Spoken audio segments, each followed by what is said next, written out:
It's time for me here to sit and embrace another brand new artist. And yes, I chose to include the word embrace because that is the brand new EP. In fact, a well received EP by our guest today. Allow me in welcoming Raipur, Delhi based artist Swati Bhatt. Hi, Swati. How are you? Hi, VJ. Thank you so much for having me. It's an honor, honestly. Thank you. Well, Swati, like I mentioned at the start of the video in my brief introduction, that it's a it's all about embracing not just your self, but also the energies around you that make you who you are. And I think that is what the core element about your EP was when you started out to make it. Is that a true assumption? It is about the surroundings in the sense that everything is impermanent. So I wrote this when something major was taken away, or more like walked away from my life. And I realized that the most permanent thing I thought that could be was not permanent at all. And the feeling of, that frightening feeling when you're just like, shit, it's gone.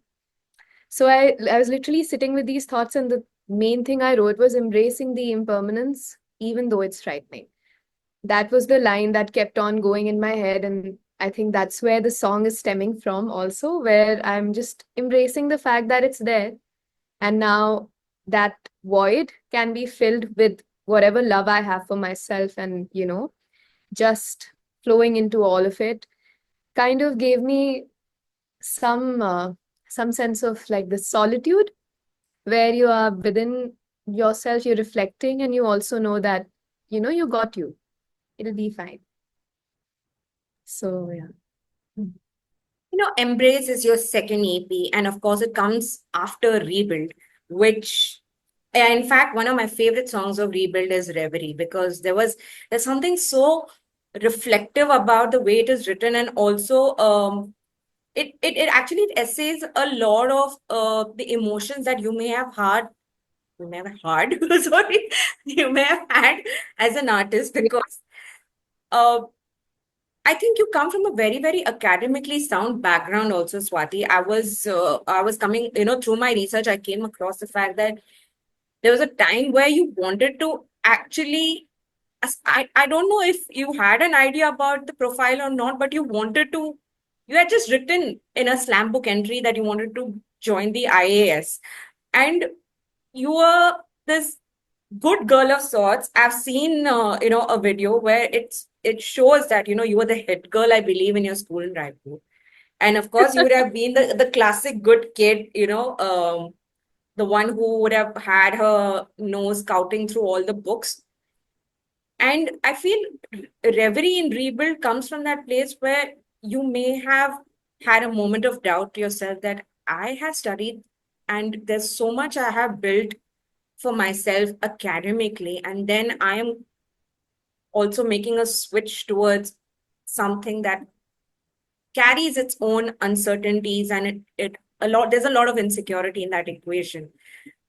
So before we talk about embrace, I think we must reflect upon rebuild, because I think rebuild came from a space where you, as a person and as an artist, you were going through a lot of contemplation over your life choices. And I think embrace, which has followed after that, comes from a place where that you now know that you are in a safe, um, in a somewhat stable situation, if not um a very successful, or if not a very smooth sailing one at the moment, but at least you know that it's not as uncertain as it was while you were making rebuild. I mean, again, is that a fair assessment? Yeah, wow. When you hear all of this back from another perspective, it's amazing how all these things are so well connected. And when I'm actually going through these things, I don't realize it. And then later I look back, and, in retrospect, I'm just like, woof, this is correct, that it's all been a journey of this starting from a studious bacha, for sure, getting good grades and all of that. But this music was just always a of my very important part of my life. It was the escape from anything bad that was happening, even through school. And I just found my solace in music. When I was in college, I started discovering it as an option properly. And I think Rebuild happened when those were my first ever songs that I wrote. I was in SAM for a while studying music properly, like going into it so that I could, be more well equipped to Sam, stand for those who do not know, is Swarnabhumi Academy of Music. It's near Chennai, and I went there right after college because I wanted to pursue and learn properly music, the grammar of music, everything around it. And it actually helped me immensely to understand all of it because now I can stand in the room full of musicians and I can actually guide them, make arrangements. I know what the guitar player is doing. I know what a drum player is doing. I know all of these instruments, even though I can't play them as well as they do, obviously. But you get a good like grammatical idea plus arrangement related idea of all of this once you understand the basics and foundation of music, grammar of music. So all those learnings helped me in standing in a room full of musicians and being confident about what my thoughts are, and transition of those thoughts into music could happen more fluidly only because I learned music in that sense, where I could talk about those terms knowing that, okay, this is what I mean when I say that I want a minor chord with a 9/11, whatever. And since I was a studious bacha, I was always this math girl, okay? So that reflects somewhere in my music also, where there's a lot of like rhythmically different things happening, and I enjoy mixing certain rhythms and creating certain like body percussion situation. One of my songs in Rebuild is called Fallout, and it legit starts with different rhythms just being put together in an intricate manner. So Rebuild for sure came from a perspective where I realized that this is what I want to do, but it comes with all of what you were saying, so many struggles. And um, it was like I'm shaping myself back, like rebuilding myself. Imagine like a hathauda going like this, tongue, tongue, and I'm just rebuilding and coming out of whatever has happened in the past, going into this new thing with the art that is channeling me into what I'm becoming. So it was like giving in, and at the same time, it also talks about the struggles in different ways. Uh, in fact, Fallout is actually one of those songs where I just couldn't get out of bed. There was one day where I realized that all of this writing that I'm doing, where is this going to go? What's going to happen? There was a lot of self-doubt at that time as well because I had not really started playing my music anywhere, not even, gotten this music out anywhere. So all of those things were just like I would stay in the bed and I just couldn't get up, which is when I thought that, you know what, forget it. Let's just start with some body percussion. Let's just start moving. And eventually it led me to this song where I'm legit talking about that fell out, but then there's you can only rise after you've fallen. And the control is in your hands, honestly. So you need to take control and go for it. That's what I did. But yeah, reverie per se, we can talk about also properly. But yeah, I don't want to keep talking. no, of course, please. I'd love to know about Reverie because, like I said, like I mentioned, that's one of my favorite songs from Rebuild because I think Reverie really stems from a place of, uh, reaching a solution somewhere, after having gone through that whole gamut of emotions, that whole gamut of, deliberation and, really trying to just you put yourself through the ringer. So and I think when reverie happens at a point where you feel like, okay, I have an idea at the back of my mind. It might be a probable solution. I don't know if it's the best or not, but I think this is something I can put to motion and see how things go from here. So I'm sure, I mean, I would love to know your idea about how did reverie come about. Thank you so much, by the way. I'm so glad that you like that song. Okay, coming to Reverie. I wrote this when we were around like 1 year before COVID actually hit us. And during COVID, all of us had this, there was a loneliness that was persistent throughout COVID. I felt it somehow like 6 months before COVID even started. Like I was in a stage of my life where I was feeling all the loneliness of I could have ever felt. And this song stemmed from that. And I released it when COVID happened, when other people were going through that. And I was just like, wow, I could still relate to that loneliness because I was also literally, I was living alone in my house and I was stuck in Delhi, my hometown, Raipur. Parents were there, they were worried, but I couldn't fly down, no flights were moving. So that was the time I released this song. And it just like a full circle moment in that sense. But I wrote it from that perspective where I wanted to find peace within. So I closed my eyes, started thinking about what is my happy place. Because there were a storm of emotions happening, and it was just like going like a roller coaster inside me. And I wanted some peace, but there was nobody I could actually get it from except myself, which is why I shut my eyes. I was just like, it's fine. Let's go someplace, happy place. So then my happy place had a sakura flower falling off of a tree. It had a bluebird. It's very well like nature is what the first thing, a flowing water, but not really waterfalls. It's more like just, the stream of flowing water, all of these things. And I'm just sitting there. And that's where I would imagine myself to be while I'm meditating or while I'm just, trying to find my peace. And it works like magic, like legit. I don't know if you've tried this, but you should if you haven't, to just shut your eyes, especially if there's a lot happening. Sometimes I have to like pick myself up and drop myself to this happy place where this mini Swati is just running around the happy place and like just, it's fine, we can take care of this. Sure, come, aa jao, karte hain.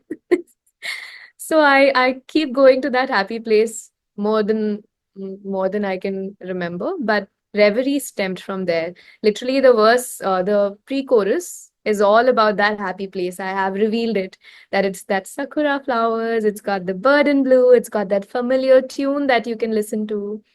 Something that calls your heart and directs you to home. So all of these things combined was my happy place, and Reverie was my way of, while even singing that song, I kind of teleport to my happy place where loneliness becomes solitude.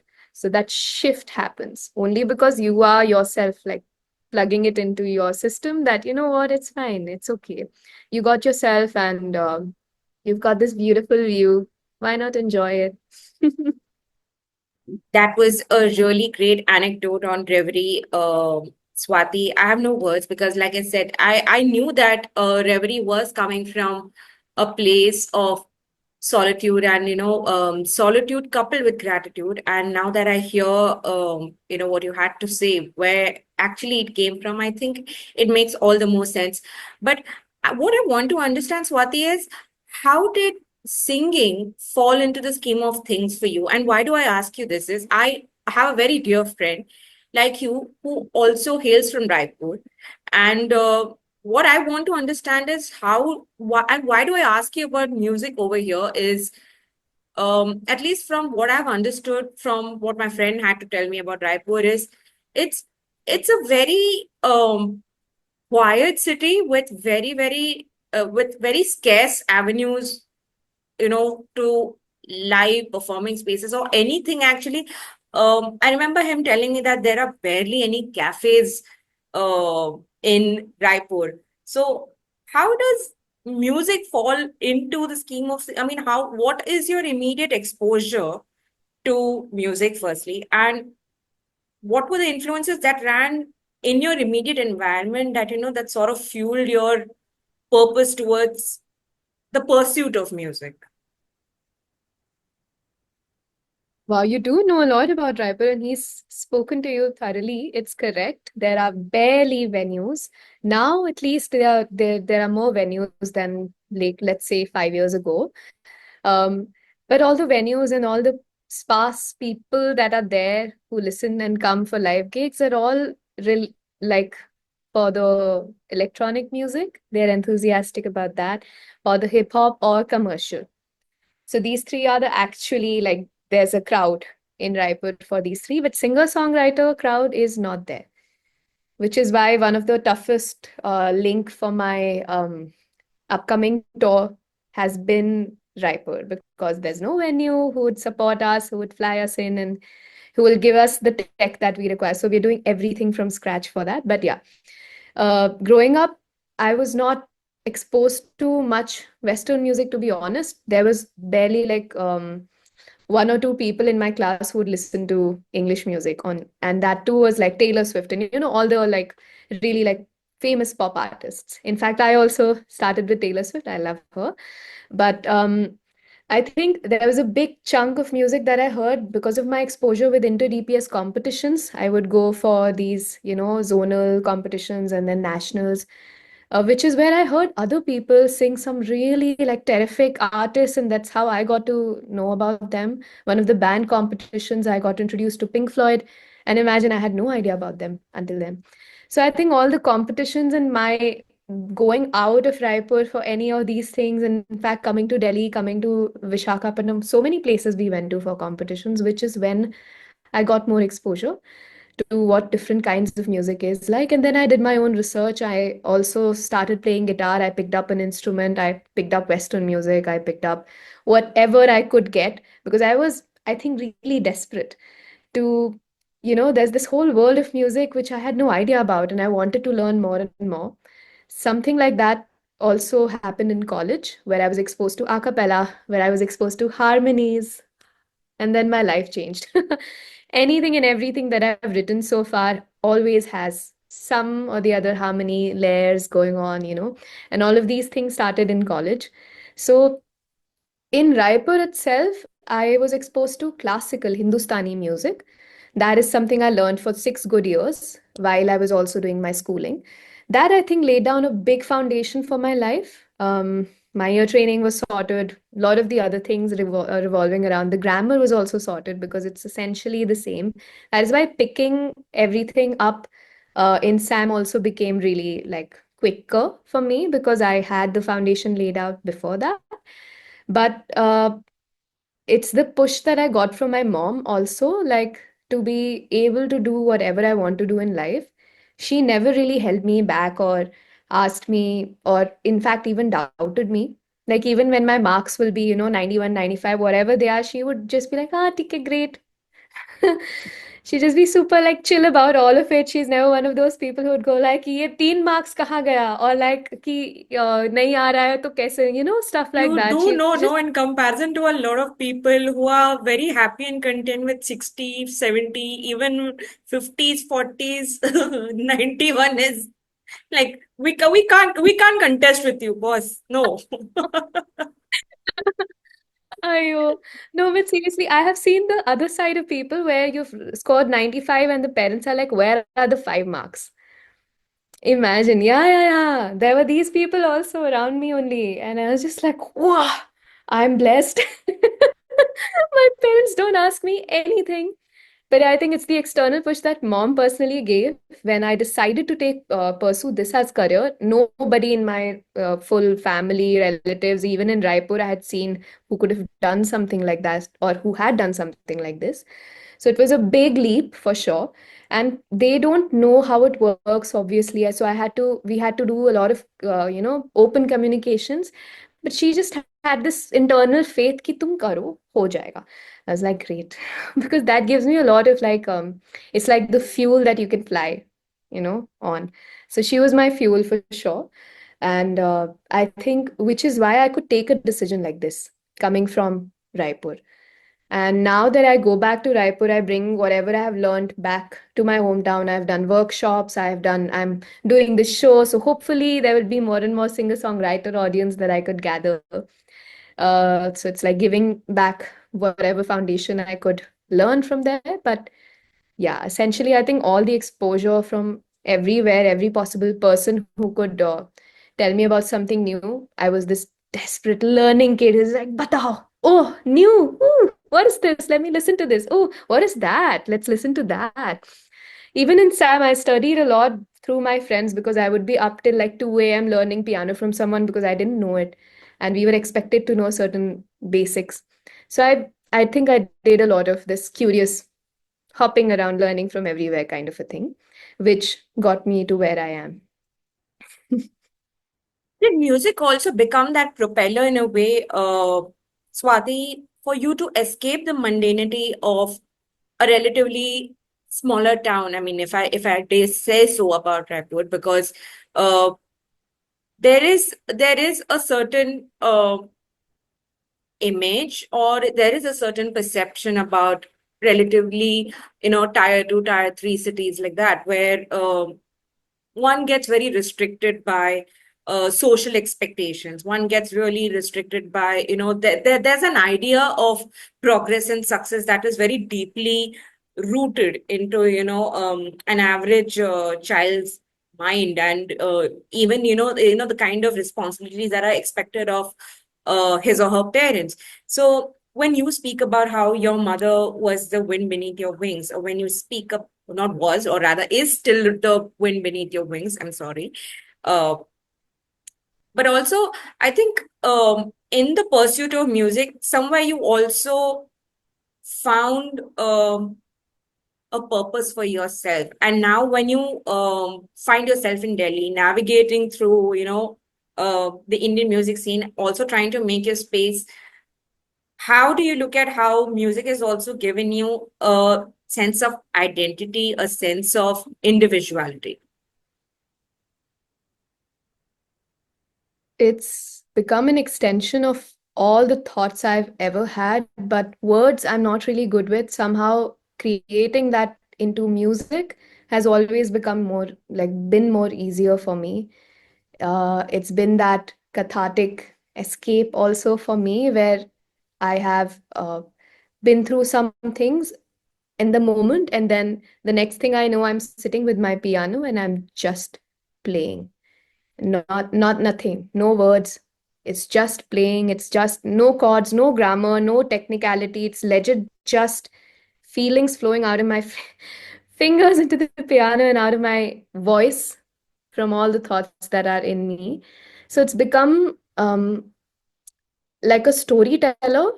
I've always been a bit of a storyteller, but through music, I was able to achieve what I felt feels the most I can get, like the most I could reach. And that transition also took some time. Like earlier, I would think, but I couldn't write as well as I would think in my brain. The transition of flowing words and lyrics and all of that, because as I said, I was not very word person. I was very much like a feel person. So it got harder. Compositions was so much easier for me to lay down. Arrangements were really, really like I would be because of my math bacha, my math kid or whatever, curiosity would led me to like make these really intricate arrangements, which are like woof. But then lyrics took me some time. All together, all of it became one and in me and part of me, extension of me, and all of this. But I think this is why I could feel the most me. It's not just that this is like a talent and, wow, I could do all of this. It just helps me in processing everything that's going on in my head. It also helps me in understanding myself. Whatever I'm feeling, whatever I'm going in a certain period of my life, when I write about it, when I reflect on it, it becomes more and more clear. And I love, as a person, I love clarity in whatever I do, be it from other people that I'm having a conversation with, or other people I'm meeting, or being in a relationship, or with my friendships. All of it, the one thing I personally vouch, like go for, is clarity. I hate the clumsy nature of certain things. So what I do is what in my power I go for achieving that clarity that helps me in figuring what my next step is. And I think music altogether became more and more important over the years because it helped me in understanding myself. It wasn't just the art that was flowing out of me. It very much was me trying to realize what I'm feeling, me trying to understand that the depth of my feelings, being able to communicate with someone else through those feelings and being able to relate as well. Like I know so many people who I played certain songs to, and then they had their own, perspective about what it could be. And we connected, and there's just these connections happening, like even with you and I, it's happened something in that, in that way only, where you heard Reverie, we spoke, and we've never really met. So it's crazy, but yeah, it's like, poof, it happened. So I think music became more and more my identity, sure, but like everything, like everything that I could possibly be, music is very well like part of my outline now. So I see it like that. I think it's one of those things that I needed more than uh, it needed me, you know? Like I'm here to serve songs, I'm here to serve music, which is only solely for the purpose of songs, not me. It's not about me, it's about the songs, it's about the music, it's about the lyrics, it's about what the song stands for, the feelings it stands for, not me. So, yeah. I mean, it couldn't have been put more beautifully. But Swati, I believe between Rebuild and Embrace, you also released a beautiful collaboration with Takar Nabam, who's one of my favorite artists too. And the collaboration, of course, is called Scarlet Skies, which you guys released in 2022. And I think this is, one among the many lockdown releases that happened because both of you sat in two very different corners of the country. How was that process of putting this collaboration together? Because I also understand that Takar was going through a very difficult period also. I mean, he was dealing with the birth of his child, birth of his daughter then, and also of course things in his family health wise were not very great. How did both of you manage the coordination, manage to just in short, how did y'all manage to just put this song together? I think kudos to him for being super patient, super endearing with the whole process. And I was also equally patient because we were both understanding of the fact that we had our own situations and things that we were dealing with. Plus, it was amidst COVID, where already everything was a bit of a stir. So we just had this understanding that this is what the idea that we have, these are the lyrics I've written. We took it slow. We did not really put a timeline, which was the best thing we could have done. That we did not put any timeline. We were like, let's take it the way we could. But we were both also committed to it because we knew that this is something meaningful. This is something that we both like. The song that's turning out is also something that was exciting for us. The way the composition was going and the way the lyrics were being told, we were both also feeling like this was the right moment. You know, those songs that come to you at the right moment, right time, with the right people. I got lucked out for sure. And it did work out like that for the both of us. So once I was done writing the lyrics, once he was done with the composing part, we were arranging it, and it was just a influx of some really positive energy in our life. This song came like that to the two of us. So we would do like Zoom recordings and Zoom conversations, and um, it was just very smooth. I think because at a certain level, both of our intellectual directions were same. What we wanted to do with the song were also similar. You know, we wanted to serve the song, we wanted to make it reach where it has to reach without like really like producing it. We wanted to keep that organic nature of the song very much alive. And it's because also we come from different backgrounds that we had our own like little magic to put in the song, I would say. And all the people we worked in with the song as well were also, it really served it. So I think we had a, I personally loved working with him, and hopefully very soon we'd be working on something more. Um, but yeah, it was one of those things which came at the right time, and we both gave it our all with all the sincerity. I would say that that word is very important. Being sincere with your music and with the people you're collaborating with, because otherwise it kind of dies down or it kind of takes so much more longer if you're not sincere and you're just doing it on the side. Well, for us, the song was very much like center that, we have to do this and give our best. That's what we tried, and it turned out really, really pretty, I think. Coming back to Embrace, of course, Embrace as one of the songs, you had the brilliant opportunity of collaborating with Bob Lanzetti from Snarky Puppy, and that itself is like you know something of a huge value to your repertoire as an artist. But how was that experience? Firstly, before we get down to also discussing Night Queen and Paper Boats, two of the singles from the EP, how was the experience of working with Bob? Again, Bob is someone who's super patient. And I think patience goes a long way when you're dealing with a song that cannot be done with a system or a formula in mind. The song is very much something that will, flow and become what it has to become with its own time. So I could not have done Embrace and like, okay, there's 1 month, we do 1 week of this, 1 week of that, and then done. No.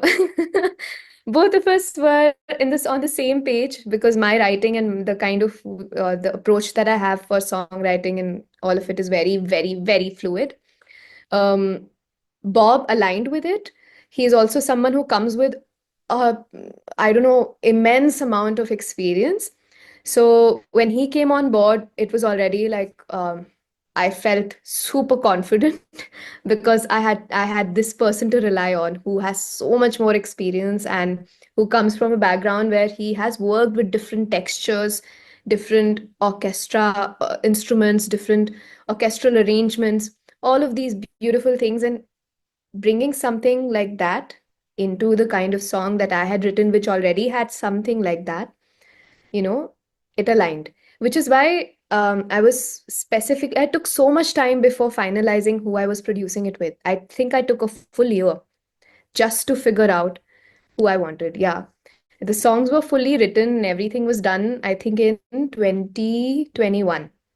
They were all written and done. 22, I just 6, 7 months, good 6, 7 months, I was just doing my research and seeing, different songs, different people, figuring ki, whose sound would I most like align with. Finally, I reached here somehow, like I don't know what gods aligned me with it, or I don't know what. But it's like Michael Leake from Snarky Puppy had reached out to me because I was doing a course with Becca Stevens, and it was a songwriting course. The COVID ke time pe every teacher, they started their own thing. So it was a group class, but I wrote some songs in it, and she liked one of the songs. She played it to Michael, and then Michael reached out to me saying if I had more songs. I was like, yes. And then he got Bob on board for producing it with me. So it was like I was putting it out in the universe that please give me the right producer for it. And then eventually it just boom, and it happened. And I was like, whoa. So I took it in, and Bob brought with him a lot of these other beautiful instrumentalists from his scene, which again served the songs, put their own magic, and made it sound like 10,000 times more than what I had in my head. And I gave them all, like a structure. I would arrange everything on my own, but at the same time, I'll give them the freedom to like put their own colors and magic. And I think uh, Bob was there to direct some of those stuff because I was working with them for the first time. So he was like the link, the bridge between us, which is why I said very patient, very endearing, and um, like, takes you under the wing and lets you do your thing. So all the songs have kind of just blossomed, but they're still the same bud. So I don't feel my ideas have turned into something different. It's still the same. It's still got the same feeling that I was going for, but it's just blossomed now. So the all the work that he has done, all the people have done, have very well connected. If I have to speak about my favorite track from Embrace again, I always tend to, I don't know if this is just a me thing, but I just always pick up, you know, the one where I don't think so. It's like with I always pick out the one oddball track from every compilation that is not necessarily something that people, like there's the one popular standout track from every album or every EP that the artist wants to push, or the one that actually gets the virality. But I always tend to go for the one that's possibly the unsung one out of the lot. And I feel that way about paper boats. I feel that with paper boats, what you really tried exploring is fragility. And I think that's an attribute that we often tend to overlook because there's so much of importance and unnecessary weight put upon, having to build a sense of strength and always maintain that. Like you're never allowed a moment of being vulnerable. And I think paper boats really stems from that. I mean, is that correct? Absolutely, you've nailed it. It's completely true. It definitely talks about that feeling of I don't know where I belong. And it's like opening up to the whole world, saying that I don't know where I belong. I don't know if I belong in And I Raipur. I guess don't know. I am going through that exact emotion right now somewhere. That's been my state of mind. Sorry to cut you there. That's been my just speaking from a from a place of personal development. I think that has been my predicament now for the last couple of months, where I have been in this sort of a very elliptical loop of sorts, that what is going on, I know. So sometimes I have one moment I have a sense of clarity, and another moment I feel like no, I don't see an end in sight. So I think that's why I resonate with paper boats a lot. But I would like to know, what was your perspective when you were making that? Well, thank you for sharing that with me and being open about how you felt. It's important because I have a different perspective where I could have come from, but knowing yours, it gives me so much more, understanding of what the song did to you or how where you are at, basically. So thank you for sharing that. Paper Boats, I was reading, it's a poem written by Rabindranath Tagore by the same title, Paper Boats. And I was reading this poem as part of my songwriting class with Becca, where we were supposed to turn a poem into a song. That was one of our exercise for the week. I came across this and I was just like, it couldn't have been a better timing because it's what I feel, it's aligning, it's wow, I want to work with this.